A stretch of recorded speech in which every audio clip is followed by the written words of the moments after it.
akhirnya tidak dapat berkumpul dalam acara kegiatan tengah semester SMP Negeri 1 Abang tahun pelajaran 2025-2026.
semester kita akan mengagendakan kegiatan-kegiatan semacam ini, dan sekaligus juga semester ini bertepatan dengan bulan Oktober.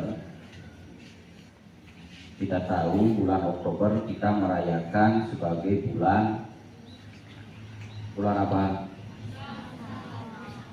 Oke, sekarang namanya bulan Bahasa dan Sastra. Indonesia berdaulat, Indonesia maju. Maknanya apa? Melalui bahasa dan sastra, gitu ya. Tahu nih maknanya, tahu? Bahasa Indonesia berdaulat, Indonesia maju akan sebagai landasan untuk menuju pada Indonesia maju. Dan bakat kalian di sini serta keberanian kalian untuk tampil di depan di muka umum. Maka kegiatan tengah semester tanggal 17 dan 18 Oktober tahun 2025 hari ini saya nyatakan dibuka secara resmi. Yang berjudul Kongres kedua Sumpah Pemuda Sederhana. Tidak ada senjata, tidak ada perang. Yang ada hanya tekad, suara, dan keyakinan bahwa persatuan bisa mengalahkan penjajah. Setiap langkah ini membuktikan tidak ada jarak yang mampu memisahkan semangat untuk Indonesia. Saya dari Kalimantan, tanah limbah dan sungai-sungai. Kami ingin ikut menentukan arah bangsa, bukan hanya jadi penonton di tanah sendiri. Sungguhnya beragam, tapi menyatu di satu ruangan ini. Adegan 2, sidang dibuka. Saudara-saudara, hari ini bukan hari biasa. Hari ini sejarah akan menulis apakah kita tetap terpecah dalam suku-suku kecil atau berdiri tegak sebagai satu bangsa. Jika bangsa yang kuat ini memimpin persatuan, Maaf saudara Java, tapi mengapa Jawa selalu ingin di atas? Bahasa Minang juga indah, penuh pepatah, penuh falsafah hidup. Bangsa itu netral, sudah digunakan di sekolah. Semua orang sudah sedikit banyak mengerti. Tidak bahasa Belanda atau bahasa penjajah, menjadikannya bahasa persatuan sama saja mencium tangan musuh kita. kalau memang tidak ada jalan keluar, apakah kita rela pulang dengan tangan kosong setelah perjalanan jauh ini?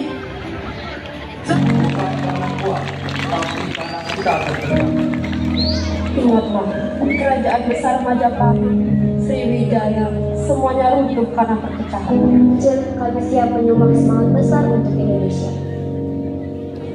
Kalimantan pun ikut menyatukan suara. Jangan ada lagi kata kau dan aku, tapi hanya ada kita, Indonesia. Mari kita ikrarkan sumpah kita bersama. Sumpah Pemuda. 1. Kami, putra dan putri Indonesia, Adegan 9. mengaku bertumpah darah yang satu, bangsa yang satu, bangsa Indonesia. Ketiga, kami, putra dan putri Indonesia, menjunjung bahasa persatuan, bahasa Indonesia, merdeka. Satu bahasa, bahasa Indonesia. Sumpah Pemuda menjadi bukti nyata bahwa persatuan dan semangat juang generasi muda mampu mengubah masa depan bangsa. Dari tangan-tangan pemudalah kemerdekaan Indonesia mulai dirintis. Jika mereka berjuang dengan bambu runcing, maka kita berjuang dengan pena, ilmu, dan karya. Pemuda yang berisi 3 janji. 1. Kami putra dan putri Indonesia mengaku bertumpah darah yang satu, tanah air Indonesia, berbangsa yang satu, bangsa Indonesia. 3. Kami putra dan putri Indonesia menjunjung bahasa persatuan, bahasa Indonesia. Mereka berbeda suku dan bahasa, tetapi tetap satu tujuan. Mereka berseru lantang, satu tanah air, satu bangsa, dan satu bahasa Indonesia. Mereka berjuang tidak dengan senjata, tapi dengan cinta pada tanah air. Kita tidak lagi mengangkat bambu runcing, tapi kita mengangkat pena, buku, dan semangat belajar.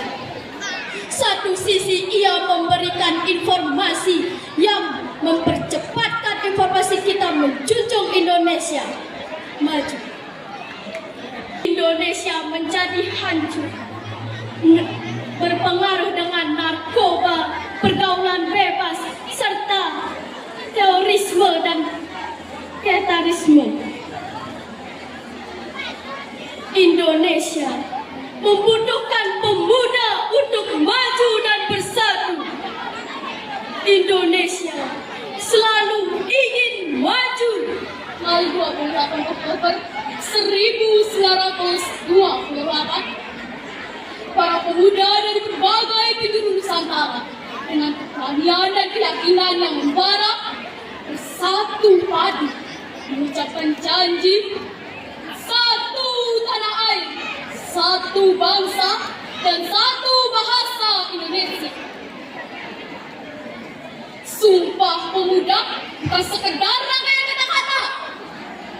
Ia adalah cermin dari tekad yang kuat untuk menggapai cita-cita bersama. untuk mewujudkan Indonesia yang merdeka, berdaulat, adil, dan makmur. Semangat Sumpah Pemuda harus kita bubarkan dalam setiap aspek kehidupan. Di era globalisasi ini, dihadapkan dengan berbagai tantangan konflik. Indonesia merdeka pada saat itu. Mengapa bisa saya berkata demikian? Ini dibuktikan dari perjuangan mereka menciptakan Sumpah Pemuda. Mereka berjanji bahwa kita bertanah air satu, bertumpah darah satu, dan berbahasa satu, Indonesia. Bahkan mereka menculik Insinyur Soekarno dan Insinyur Muhammad Hatta hanya untuk mendesak mereka. Pemuda-pemudi tersebut, para golongan orang tua, hanya bisa menunggu janji kemerdekaan dari Jepang. Bukan para penjajah bersenjata, melainkan kemalasan, kebodohan, dan perpecahan. Tantangan kita hadir dalam bentuk teknologi, arus informasi, dan globalisasi yang bisa menguatkan, tetapi juga melemahkan jika tidak digunakan dengan bijak. Mari kita buktikan bahwa para pemuda bukan hanya pengguna, melainkan juga pencipta perubahan. Masih semangat? Kalau gitu kita tepuk semangat pagi dulu yuk. Semangat pagi. Luar biasa. Saya sehat, saya semangat. Terima kasih Tuhan. Perlu seduh-sedah itu. Aku ini binatang jalang, dari kumpulannya terbuang, dan bisa bawa berlari hingga hilang peri. Dan aku akan lebih tidak peduli lagi. Aku mau hidup 1000 tahun lagi. Buat penghalang, kau pasti mampu menghalangnya. Kepala tanganmu melambangkan keyakinan akan kemampuan untuk menjadi tumpuan. Peluru menembus kulitku, aku tetap meradang, menerjang luka, dan bisa ku bawa berlari hingga hilang betis perih. Dan aku akan tidak peduli. Aku mau hidup 1000 tahun lagi. Sampai waktu itu, mau tak saya akan meraih. Tiba-tiba kau tak perlu seduh-sedah itu. Aku tetap meradang menerjang luka, dan bisa ku berlari hingga hilang peri. Dan aku akan lebih baik tidak peduli. Aku mau hidup 1000 tahun lagi. Luka dan bisa ku bawa berlari hingga hilang peri. Aku mau hidup 1000 tahun lagi. Tuhan hidup kembali dan berkagum menjadi api. Di depan sekali Tuhan menanti. Maju! Ini barisan tak bergenderang berpalu. Kepercayaan tanda menyerbu. Sekali berarti sudah itu mati. Maju! Bagimu negeri menyediakan api. Aku mau hidup 1000 tahun lagi. Dan bara aku menjadi api. Di depan sekali Tuhan menanti. Di kanan keris di kiri, berselempang semangat yang tak bisa mati. Maju, ini barisan tak bergerak berpalu.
Joko Espito adalah salah satu tokoh penting dalam sejarah pergerakan nasional Indonesia. Beliau dikenal sebagai Ketua Kongres II, yaitu kongres yang melahirkan Ikrar Sumpah Pemuda. Dalam dunia pergerakan, Beliau menjadi salah satu tokoh Perhimpunan Pelajar-Pelajar Indonesia atau PPPI. Organisasi inilah yang berperan besar dalam penyelenggaraan Kongres Pemuda II pada tahun 1928 di Jakarta. Orang tuanya hingga tahun 1943 dan pada masa penjajahan ia termasuk segelintir orang yang beruntung karena mendapatkan pendidikan menengah dan tinggi. Karena itulah ia dapat menerima konsep kesusastraan timur dengan memadukan gagasan budaya yang nasionalisme. Ia tercatat sebagai peserta kursus lembaga pendidikan, peternakan, dan pertanian di Cisarua. Setelah menyelesaikan pendidikannya selama 5 tahun di Bogor, ia melanjutkan pendidikannya di Raikhon School dan berhasil mendapatkan gelar yaitu Mr. Indirected pada tahun 1943. Usianya 17 tahun, dia sudah mulai menulis puisinya sendiri. Hingga kini, Muhammad Yamin dikenal sebagai pelopor puisi modern Indonesia. Pemuda dari berbagai daerah di Indonesia sedang berdebat sengit tentang bagaimana menyatukan Indonesia yang berbeda-beda. Muhammad Yamin bertugas sebagai sekretaris, diam-diam menulis ide briliannya dalam secari kertas. Kemudian kertas itu diberikan kepada ketua kongres. Dalam beberapa kalimat singkat, Muhammad Yamin berhasil merangkum cita-cita pemuda Indonesia. Salah satu anak seorang bangsawan yang taat pada adat istiadat. Setelah lulus dari sekolah dasar, Kartini tidak diperbolehkan untuk melanjutkan sekolah ke jenjang yang lebih tinggi oleh orang tuanya. Lalu dibaca di taman rumahnya. Mulai saat itu, membaca menjadi kegemaran Kartini. Tiada hari tanpa membaca. Semua buku, bahkan surat kabar ia baca. Yaitu, saat itu Belanda masih menjajah Indonesia. Kartini ingin memajukan wanita Indonesia. Wanita bukan hanya di dapur, tetapi juga harus memiliki ilmu. Dari situ, Kartini mulai mengumpulkan teman-teman wanitanya untuk diajarkan tulis-menulis. Di situ juga, ia memulai untuk menuliskan surat kepada teman-temannya yang sedang menempuh ilmu di negeri Eropa.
Tahun 2025. Seperti yang kemarin Pak sampaikan, tema bulan bahasa tahun ini adalah Bahasa Indonesia Berdaulat, Indonesia Maju. Ucapkan terima kasih kepada teman-teman guru dan pegawai yang sudah mengemas kegiatan dengan sebaik-baiknya. Kalian juga anak-anak, Bapak lihat pantau dari kemarin sedemikian antusiasnya gitu, untuk kita nikmati bersama sehingga kegiatan itu bisa bersifat meriah. Anak-anak sekalian, sekali lagi saya ucapkan terima kasih atas asung berdewarenugrahi desang yang widiwasi dan izin kalian semua. Maka acara kegiatan tengah semester ganjil tahun pelajaran 2025-2026 hari ini 18 Oktober 2025 saya nyatakan ditutup secara resmi.